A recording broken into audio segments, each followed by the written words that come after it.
welcome back to our channel. Now, Cinemas with me, Sushmita. இன்னைக்கு நம்ம சேனல்ல ஒரு இன்ட்ரெஸ்டிங்கான மூவியோட அப்டேட் தான்.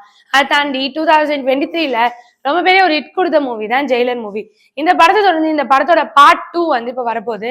அதை பத்தி நிறைய விஷயங்கள் வந்துட்டு இருந்தது. இப்போ வந்து என்ன ஆயிருக்கு அப்படின்னா, நெல்சன் அவர்கள் அல்லு அர்ஜுனோட ஒரு ப்ராஜெக்ட்ல கமிட் ஆயிருக்காரு.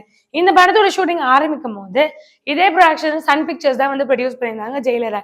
அதே ப்ரொடக்ஷன் வந்து என்ன சொல்லியிருக்காங்க, அல்லு அர்ஜுனோட இருக்கிற படத்தை கூட நம்ம அப்புறம் எடுத்துக்கலாம். ஜெயிலர் 1 வந்து ரொம்ப பெரிய ஒரு ஹிட் ஆச்சு. அதை தொடர்ந்து இப்போ ஜெயிலர் 2 ஃபர்ஸ்ட் நீங்க ப்ரொசீட் பண்ணுங்க. ஜெயிலர் 2 தான் வந்து நம்மளுக்கு முக்கியம் அப்படின்னு வந்து சன் பிக்சர்ஸ் வந்து ஒரு ப்ரெஷர் வந்து கொடுத்துருக்காங்க.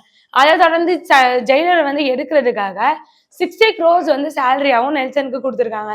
இந்த மாதிரி வந்து நெல்சன் அவர்களை வந்து ஜெயிலர் 2 எடுக்க புஷ் பண்றாங்கன்னு கூட சொல்லலாம். அந்த அளவுக்கு ஏன் வந்து ஜெயிலர் 2க்கு இவ்வளவு ஆர்வமா இருக்காங்கன்னா, ஜெயிலர் 1ஓட வரவேற்பு அவ்வளவு அழகா இருந்தது. நிறைய பேரை வந்து கொண்டு வந்து அந்த படத்தை நிறைய இது பண்ணியிருந்தாங்க. இப்போ சூப்பர் ஸ்டாரோட வேட்டையன் படம் வரப்போகுது. அதை தொடர்ந்து கூலி படமும் வந்துடும். இந்த 2 படங்கள் கழிச்சு கண்டிப்பா ஜெயிலர் 2 தான் இருக்கணும் அப்படின்ற மாதிரி ஒரு எக்ஸ்பெக்டேஷன்ஸ் ரொம்ப அதிகமாவே இருக்கு.